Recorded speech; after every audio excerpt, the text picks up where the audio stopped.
This is a country of which men have always dreamed.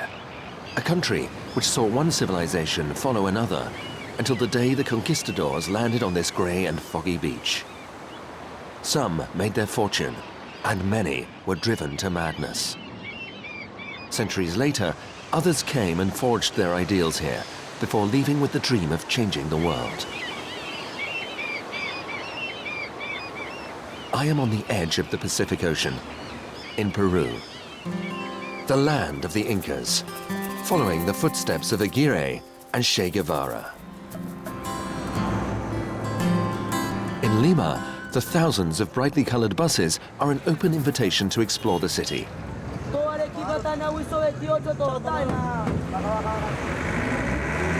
So I hop on board. Accidents can happen sometimes. Usually it's due to carelessness, like if you're driving too fast. Or if you're tired. You know, it's hard on the human body. My route takes about 5 hours. 5 hours there and back, which I do 3 or 4 times a day. So you see, that can mean 20 hours of driving, and that's a lot for the body to take.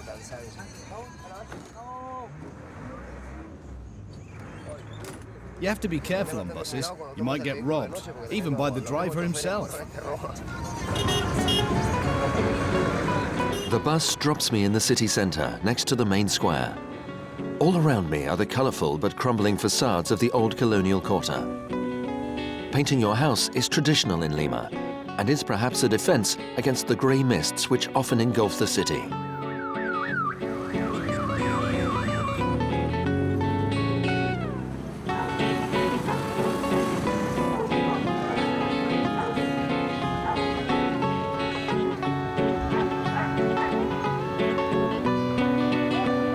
In the working-class district of Rimac, the paint helps disguise the tough living conditions.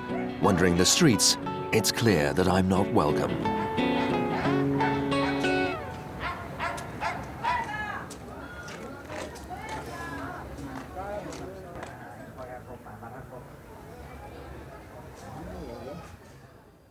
In the beginning, taxis refused to come here. They called it World's End. We were the first to come here. There was just silence, no electricity, no water. We had to fetch the water from the bottom of the hill and bring it back up in buckets. It wasn't easy. We had candles and oil lamps so that the children could read. But I was young then. She was the one that brought me here.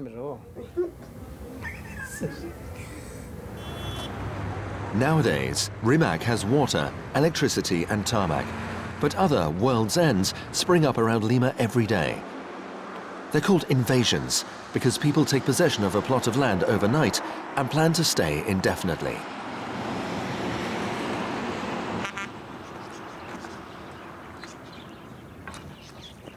Here, the houses are still unpainted, but the place already has a delightful name. I come from far away, from the Sierra, from Andahuelas. When we came, I burst into tears at the sight of the beach. I was scared of the sea and the noise of the waves on the rocks. At night it was horrible. But it's all right now. I've got used to it. People in Lima often ask, "Why do you all come here?" I say, "We come here to work. That's why." Here you can always find a job or work of some kind. But in the Sierra, jobs are scarce. In the mountains, unless you have animals, cows or sheep, you've got no money.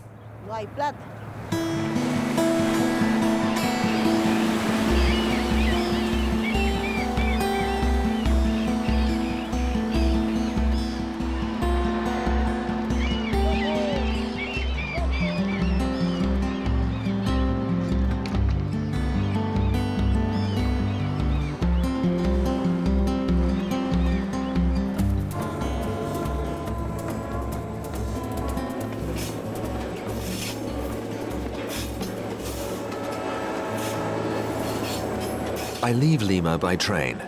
It's a traveler's dream because the route over the mountains only operates about 10 times a year. The inhabitants of Lima's endless, dusty suburbs barely notice its passing. The train links Lima to Huancayo, in the heart of the Central Sierra. My next stop will be at an altitude of almost 5,000 meters. About 20 years ago, I worked in Juliaca in the southern Sierra. In those days, people traveled by train a lot. I often used to take the train to Juliaca. Nowadays, people prefer to travel by buses. Being on the train today reminds me of old times.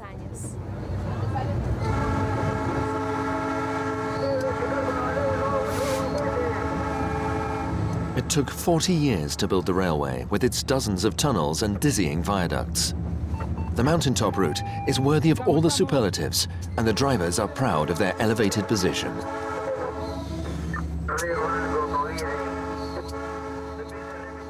I'm in charge of the train. I'm responsible for the whole convoy. And for you, too.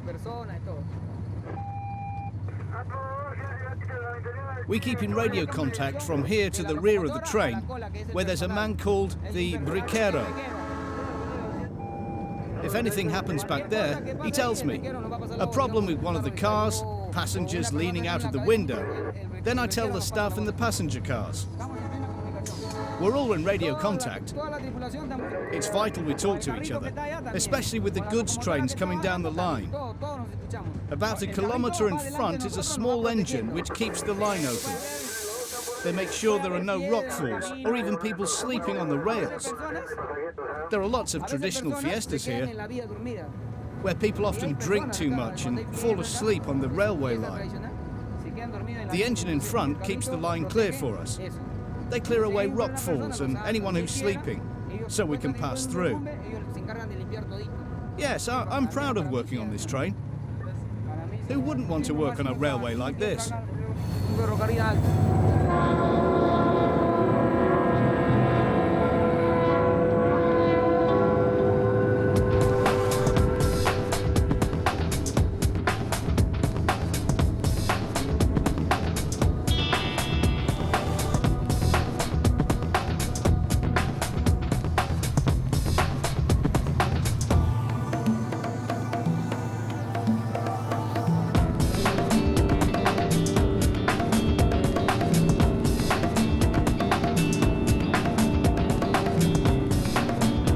The train may no longer be the highest in the world, since China opened up the route into Tibet. But who's quibbling? I asked the driver to let me off at the Anticona Pass, and the altitude is quite enough to give me vertigo. I join the nearby road and finally come out of the clouds at over 4,800 meters above sea level. People who come from Lima aren't used to the altitude here. They often faint, they're sick, they get headaches. It's what we call soroche. Lots of tourists get altitude sickness too. Sometimes we see them fall over. We give them air and then either coca tea or a little alcohol to perk them up. And then they carry on. That's what we do.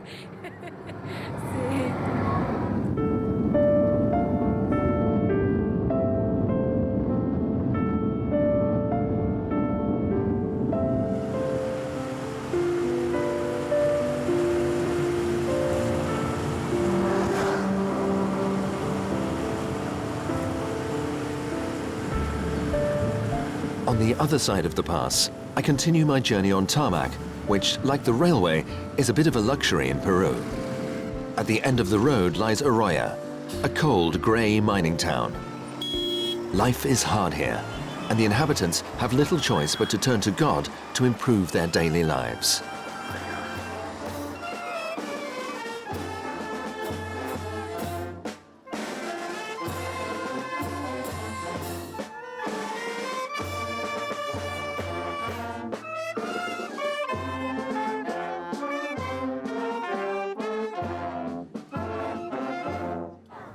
su Santa Madre la Virgen María. ¡Que viva el pueblo católico de la Oroya! Here in La Oroya, there have been miracles for people who've shown great devotion, miracles to cure loved ones, and miracles for people who are looking for work.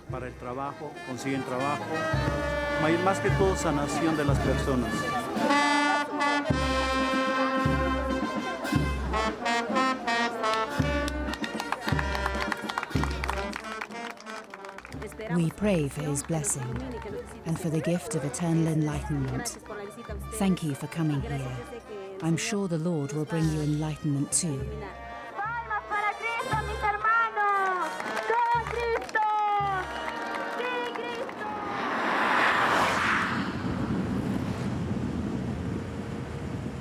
Will God's blessing be enough in Inca territory? I have my doubts as I continue my journey on the road to Huancayo, the biggest city in the Sierra and the real gateway to the mountains. Once I'm in the city, I head for the market, where the entire population of mountain peasants and traders seem to have gathered.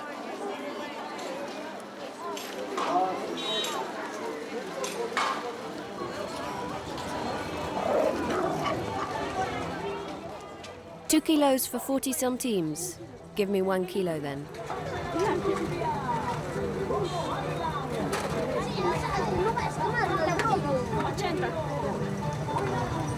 The Peruvian, because it has the colours of Peru, the red of Peru. True, there's yellow too, but the yellow is almost white. I sell all the herbs used in natural medicine. All the natural medicines, even the syrups are natural. Absolutely everything. There are no chemicals here. This is to put in your shop to bring you good luck. At the market, there's everything you need to raise your spirits and banish any fatigue. And for that, the mountain people have never found anything to beat coca leaves. You chew it. Cocoa gives strength and courage to the peasants, to the people who work in the fields, men and women. Everyone in the valley here takes it. Yes. How much do you want? I bought some coca leaves at the market too. They say the Central Cordillera Trail beyond Huancayo is long and hard going, so a few coca leaves will come in handy tomorrow morning.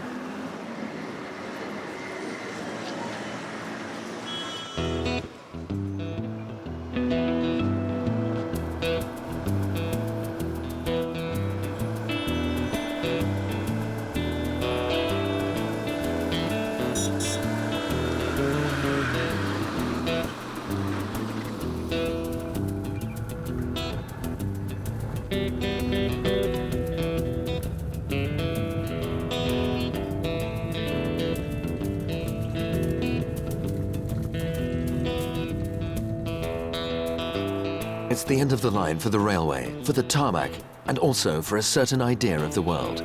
This is where the dirt road begins, and no one travels at more than 20 kilometers per hour. A different notion of time starts here too. On this blood-red soil, human beings are rare, and you can travel for hours without reaching a village. This one is called La Esmeralda, a pretty name for the back of beyond. I meet up with the lorry driver I traveled with earlier. At this time of the year, the road isn't so bad. It's still in good condition. But once the rain arrives, it gets more difficult.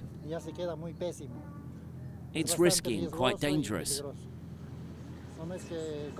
There are landslides and rockfalls. Sometimes you can be trapped for a day or two.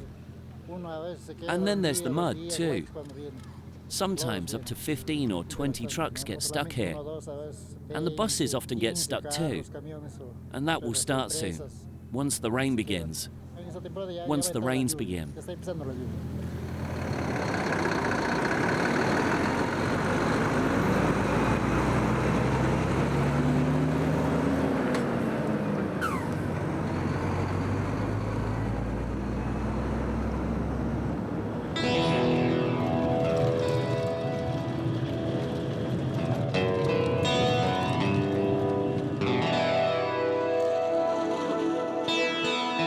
This feels like the set of a Western. The mud houses by the road are often deserted. From time to time, a pickup truck appears from the opposite direction and disappears in a cloud of dust. I'm nearing Ayacucho, which for 15 years was the center of the Maoist-inspired Shining Path guerrilla movement that took arms against the Peruvian government in the early 1980s. In these mountains, peasants were massacred in turn by the guerrillas and by the National Army. Those who weren't killed had to flee.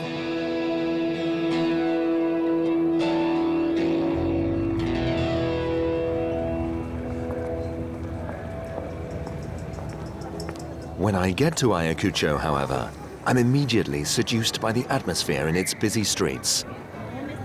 It's hard to believe that the town was practically cut off from the world for a decade. It's estimated that almost 70,000 people lost their lives in the war between the Shining Path and the Peruvian army, most of them in the Ayacucho region. Mario Ber, a candidate in the forthcoming local elections, was a student during the war years. When I was a student in secondary school, I saw the Shining Path militants coming into my school to instruct us in Shining Path ideology. They stayed for 2 or 3 minutes to tell us that Shining Path was the way of the future, and then they left as quickly as they came. This square was witness to the murders of many peasants and many local officials who were executed right here on the square. The Shining Path would hang them from the lampposts to show their defiance towards the central government. It was terrible to see all those dead bodies all over the town. Local officials, but also friends, neighbors, who were gunned down in the street. That's what it was like in Ayacucho. The Shining Path lost the war, but the Ayacucho region can still be a dangerous place for travelers. Nowadays, the entire population wants the central government to build a tarmac road from Ayacucho to the Apurimac Valley, an area with lots of problems at the moment. There should be a special program to develop the region. We need it to fight the drug traffickers and the remaining Shining Path groups who are operating there.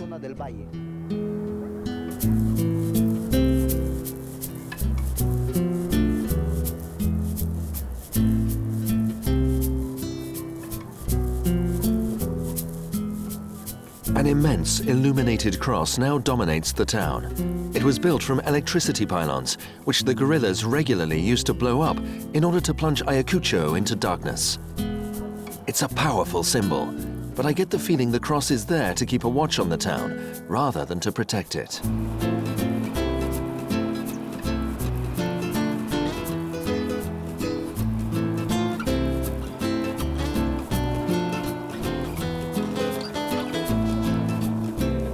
Peace has returned to the mountainsides above Ayacucho, and the peasants are busy in the fields.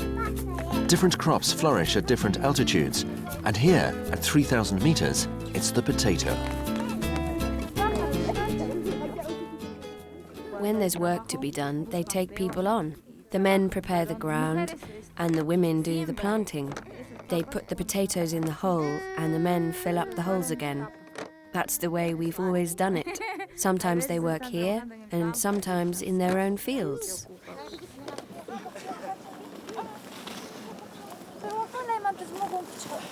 Every spare pair of hands is put to work, and soon I'm summoned by a group of women.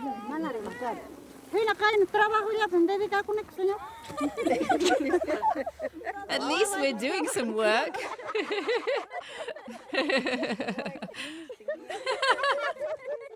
He doesn't want to work with women.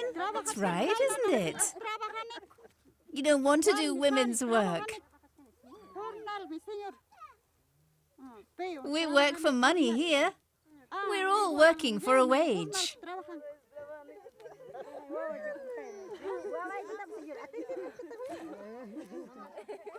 Everyone here speaks Quechua and a bit of Spanish.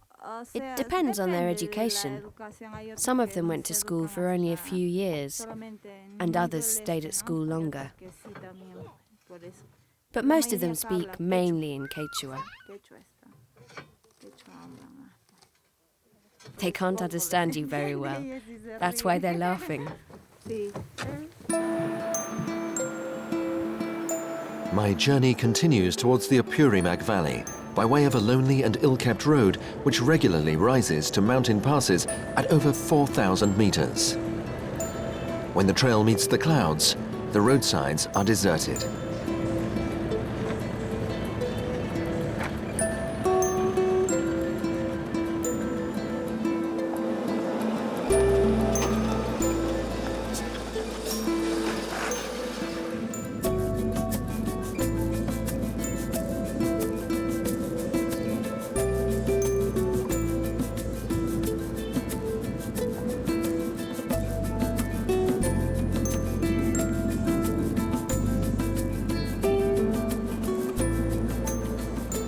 Up here, the mountain landscape starts to resemble steppes. Would anyone come here if it weren't for the road? I stop and drink in the emptiness. It's easy to believe I'm the only man alive. But it's a false impression. 100 meters further on is the lorry I followed on the way up.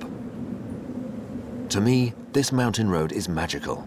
For the lorry drivers, it's part of everyday life. It's a problem with the wheel.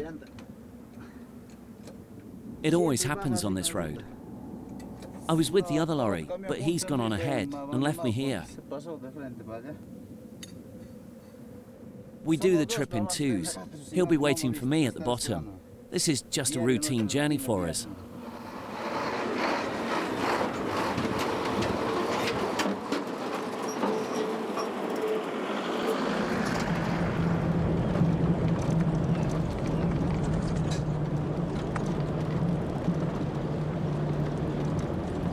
The lorry driver's nightmare is the descent.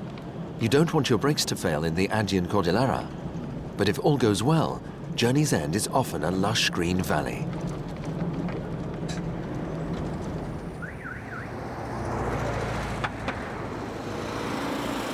Day after day, buses and lorries provide a link between these valleys, which are only a few dozen kilometers apart, but are otherwise cut off from each other.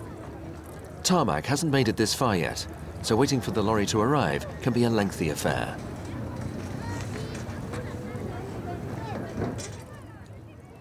These oranges are from Chanchamayo, in the region of Junín.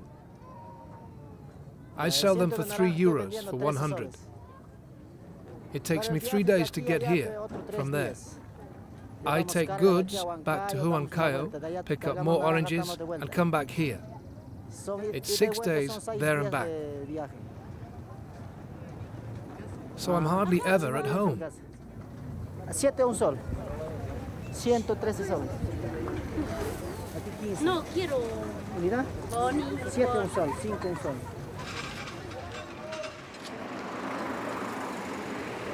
Before I leave, I stop off at a garage, the only business for whom the rocky trail is a blessing, even though the arrival of Tarmac will soon mean there's less work to be done. When Fujimori was elected president, he built lots of roads. There are lots of tarmac roads across the whole country. Vehicles break down much less frequently on tarmac roads. But when there's no tarmac, it's terrible. The dust gets everywhere. It even gets inside the engines, and then the engine is ruined. The road you came by from Anduelas is one of the worst. Vehicles take a lot of punishment on that road.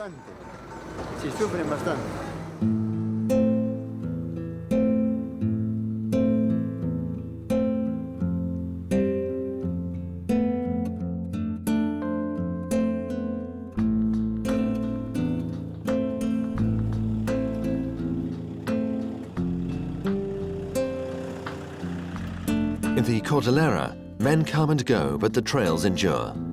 Today's dirt roads are the footpaths of yesteryear and the highways of tomorrow. I like the dirt roads because they make everyone equal. Today, you'd be better off making the descent on a bike or in a decent car. But in a few days' time, when the rains arrive, you'd probably get down quicker on foot.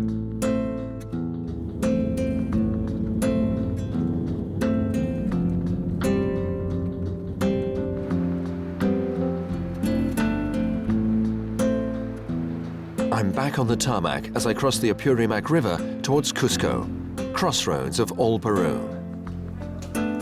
It's Sunday morning when I arrive, and the streets are quiet as I head off to explore. Cusco was once the biggest city in South America, and the Incas considered it to be the center of the world.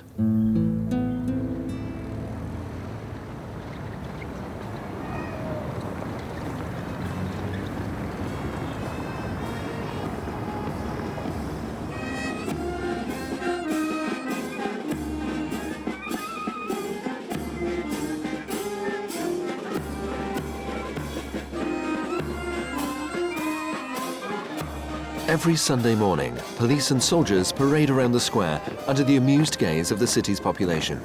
Before it became a parade ground, the center of Cusco was the starting point of Capacnan, the Inca road system which crisscrossed the empire for thousands of miles.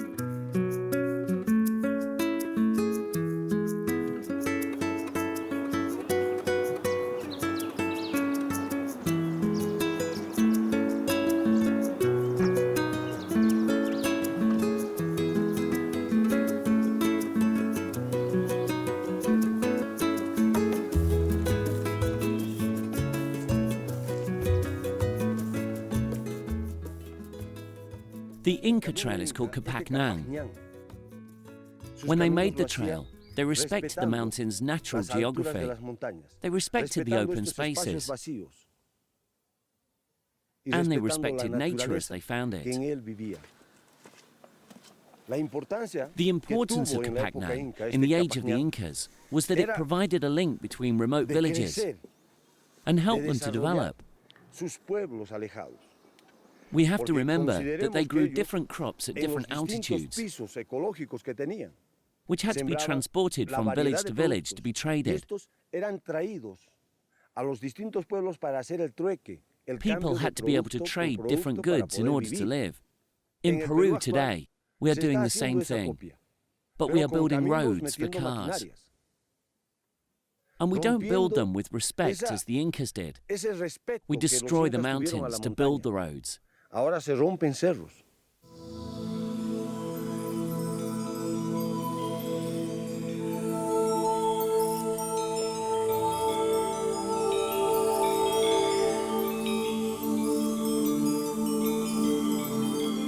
At the end of the road lies Machu Picchu, the lost city of the Incas.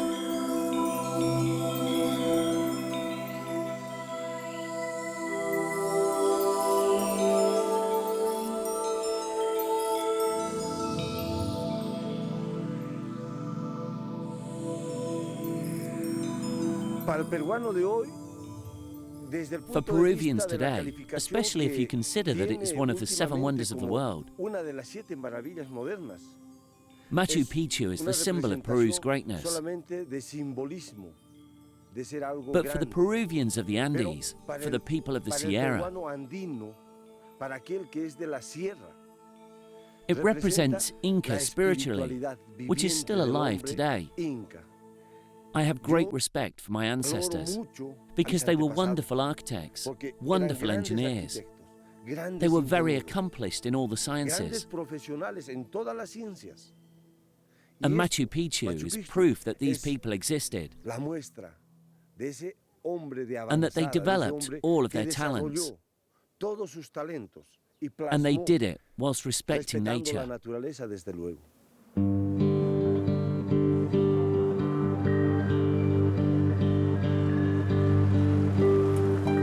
What remains of this civilization, apart from an idealized history and a collection of ruins which attract hordes of tourists?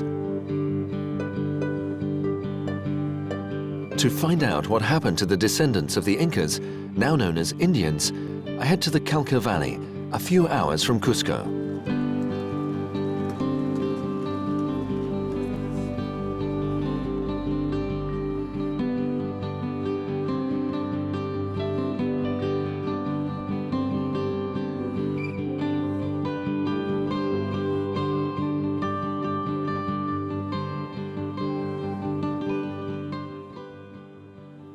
People call us Indians. It's a term of contempt. They say Indian with an expression of disgust. That's what they call us. That's how Peruvians generally treat us. Our president, too. There should only be one kind of Peruvian. We'd like to live in harmony, and we'd like people not to insult us. Just because we live on the land and we don't go to college. We work the land, here in the mountains, on the high plateau. And we contribute to the country's prosperity. We produce food to feed people. As Peruvians, we should respect each other. We shouldn't spread hatred. People criticize our clothes because we dress in bright colors. They continue to call us Indians because of that. They despise us. The people of the town, the Urubamba Valley, are ashamed of us. In Cauca Valley, the anger is palpable, and I get a glimpse of the complexity of this society, which has still to accept its cultural diversity. The next morning, I leave Cusco at dawn and set my sights on the Amazon rainforest. 10 hours of dirt road and a drop in altitude of 3,000 meters lie ahead as I set off to meet more of Peru's indigenous population.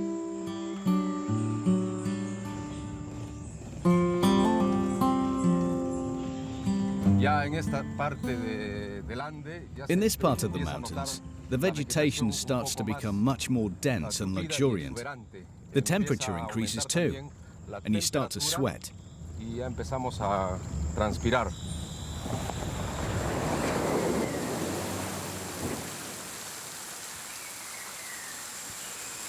The dirt road drops down into the selva, the Peruvian jungle, where the Incas took refuge after the Spanish conquest.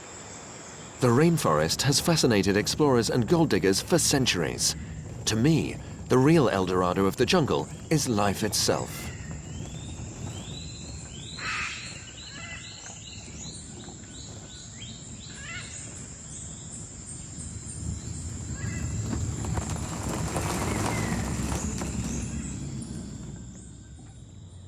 For drivers using this kind of road, the most worrying thing is the rivers.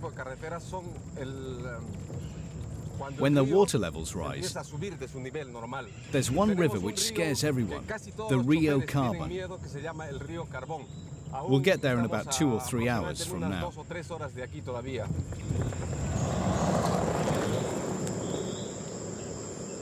Water is pouring out of the sky onto the rainforest, but it seems our road has been spared by the floods.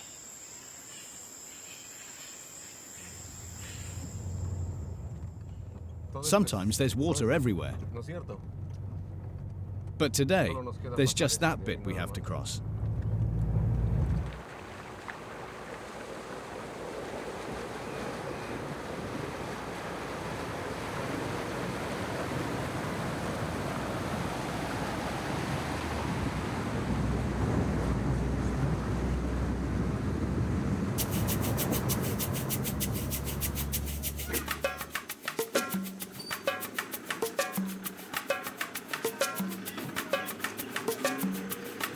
The dirt road ends on the riverbank in the village of Shintuya.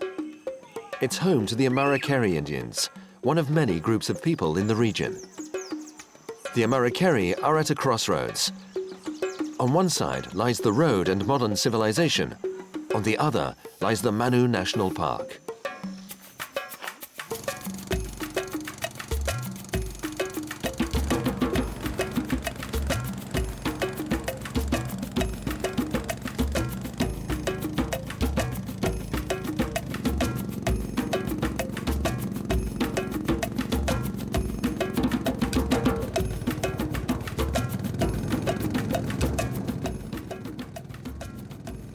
You have to know which way to go, to know how deep it is. Otherwise you can get stuck. But it's okay here. We speak Spanish, because we don't understand the dialects of the other groups.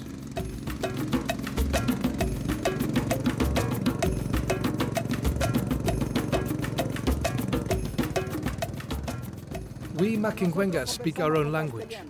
But with the Piros, we have to speak to each other in Spanish. En cambio, Machenga sí, conversamos así. Pero Piro no entendemos sino castellano, conversamos así. Language is the only difference there is between us. Otherwise, we're just the same. pero no hay diferencia, son iguales. We have the same blood, the same bodies, but we don't speak the same language. La diferencia de hablar.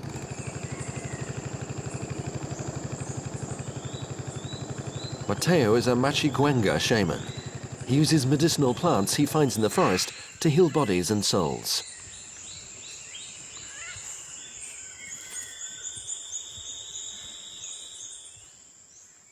This one is called akosasha. We use it when children have little spots on their skin. We use it against allergies. This plant is used to treat children who wet the bed. We rub their belly button with the flower. The leaves are used in shamanic ceremonies. The shaman shakes the leaves like this. When he takes ayahuasca, the shaman calls up magical visions by shaking the leaves like this. That's how we call up the energies.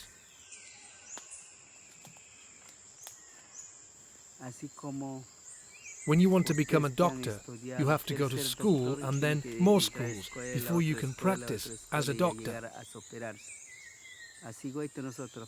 Some people think you can learn everything from our community, but it's not true. You have to learn from other groups too, in order to have sufficient knowledge to heal people. That's how I learned, and now I can heal people. In the jungle, there are no clinics or hospitals, so we have to be able to heal ourselves. We've always done it, long before we were civilized. But our children no longer want to learn these things. I think it's because civilization has polluted us. People don't learn these things anymore. I'm sure Mateo is right. Back in Shintuya, watching the youngsters on the sports ground, it seems they aspire above all to being part of the modern world.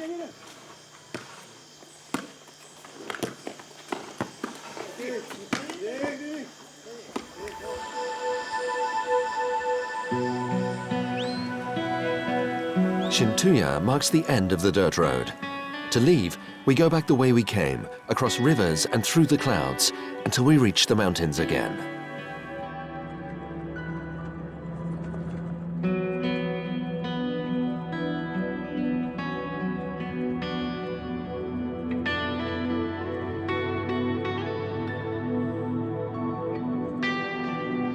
The ribbon of tarmac extends as far as the eye can see through fenced-in pasture land. The road is almost dead straight, and the lorries slowly but surely eat up the miles of Peruvian Alti Plano.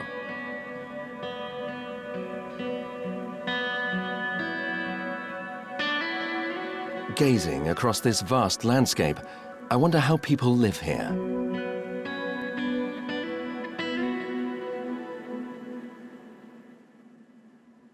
When the wind's blowing in the wrong direction, it's hard cycling into the wind. It's very tiring. And at nightfall, it gets so cold, it's unbearable. It wasn't like that before. Nowadays, it seems the weather has changed.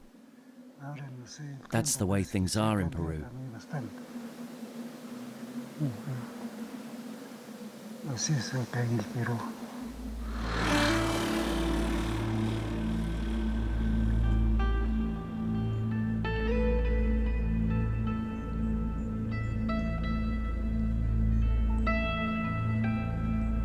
The Altiplano is a plateau which extends over several hundred square kilometers at an altitude of over 3,500 meters. Everything is a bit closer to the sun up here, and when its rays hit the road, the chilly morning gives way to stifling heat. But daily life continues just as before.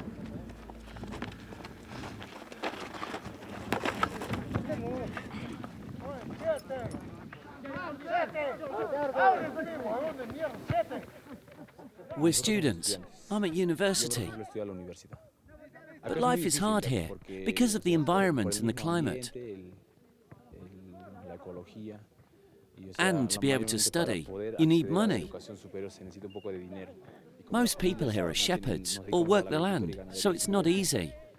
Earlier, some of us were working in the fields, planting potatoes.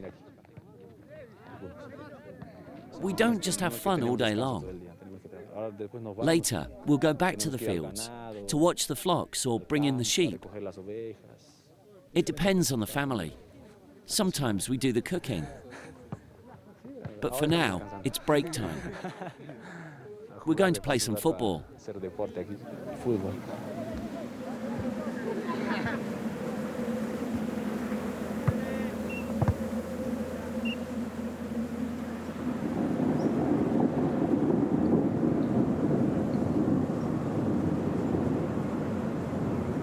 There are no tourist attractions on the Alti Plano, but I want to stop and watch the storms go by.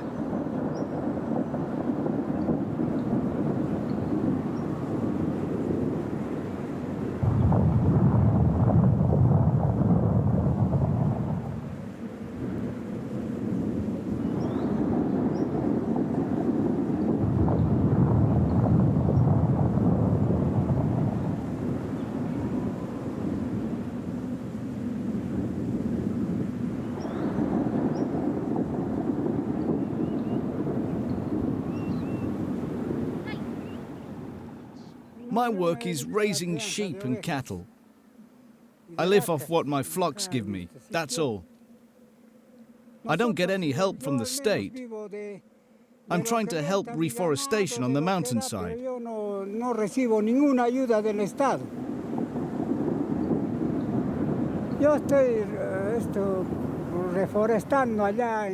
I plant trees.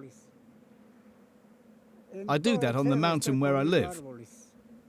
I'd like all my neighbors to share that responsibility, to try to improve their environment. In the village where I live, I have a little garden where I grow medicinal plants and some flowers too.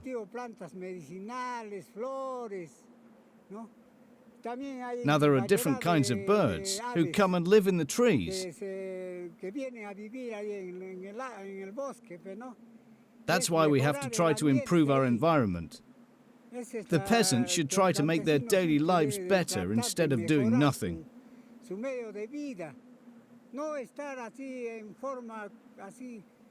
Here, people are content just to survive. They don't try to do more or take responsibility for themselves. I think the peasants should do more, so as to be able to live better.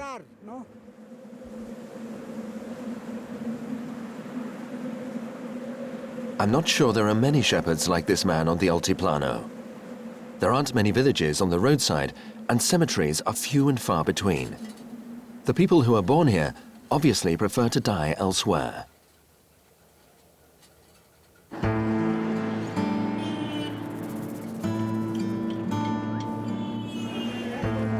Most try their luck in Juliaca or Puno, the two biggest cities which lie at the end of my journey.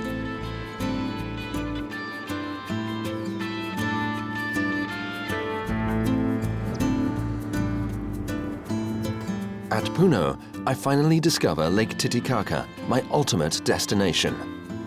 Puno is tucked into a bay, and from here it's impossible to get a clear idea of how big the lake really is.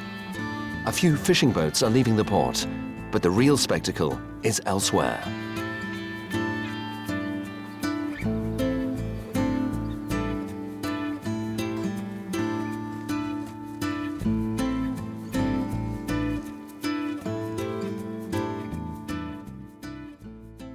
There are some tourists, but most of them are Peruvian. It's mainly people from other regions of Peru who come here. Students on excursion always stop off here, for example.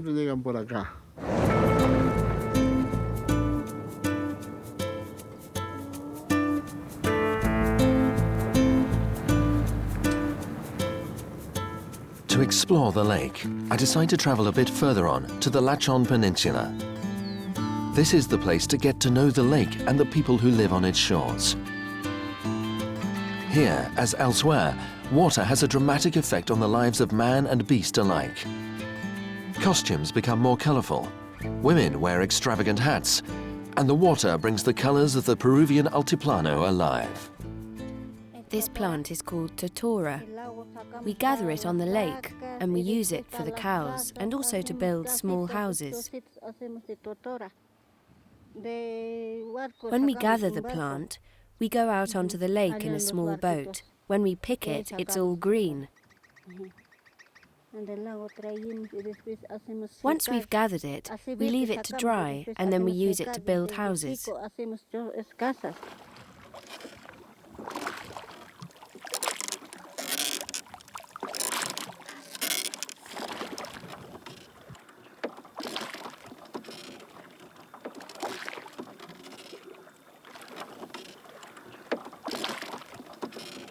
The next morning at sunrise, I set off across the lake.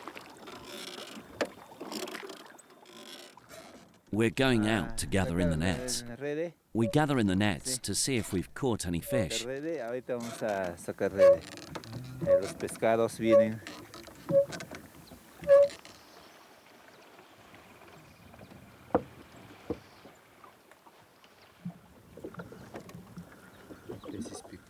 The fish are small.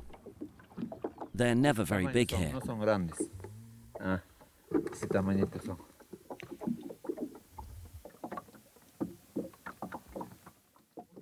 There are many legends. Well, they are more like beliefs or traditions, like making payment to the lake. We make offerings to the lake so that everything will go well for us on the lake.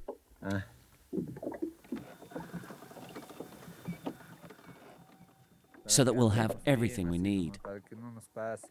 We have to do it so that we don't have any problems on the lake. We make offerings with whatever we have. Small things like coca leaves. We don't always have to give a lot.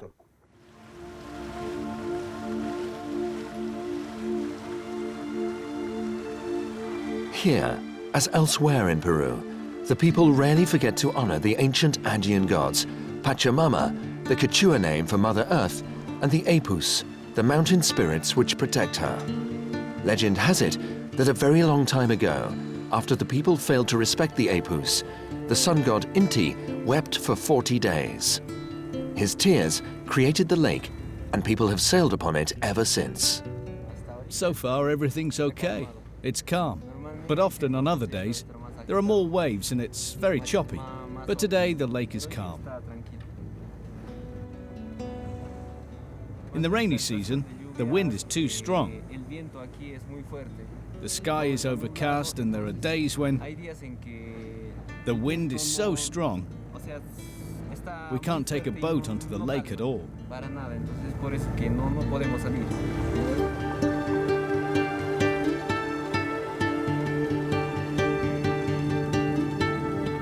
I head for the island of Tequila, which survived the flood of the sun god's tears.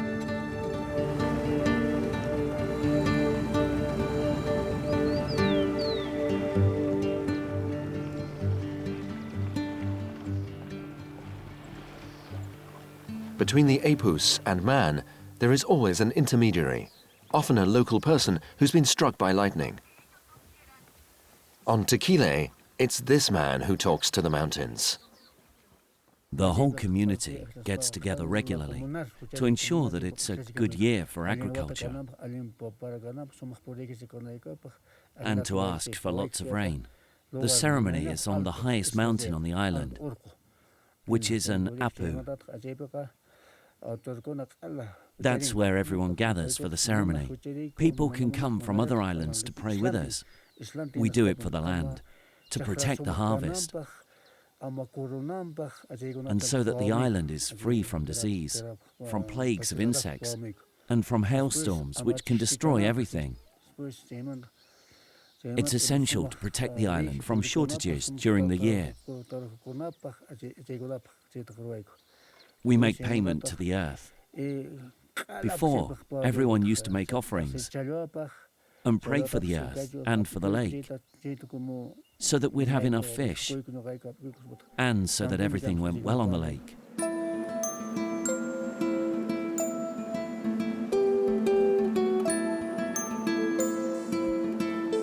It seems that the Apus also watch over travelers, but it's not always easy to find an Apu. On this island, the mountain is just a hill, so I decide to thank the Apus for my journey across this country, where men believe in the earth as much as in the heavens.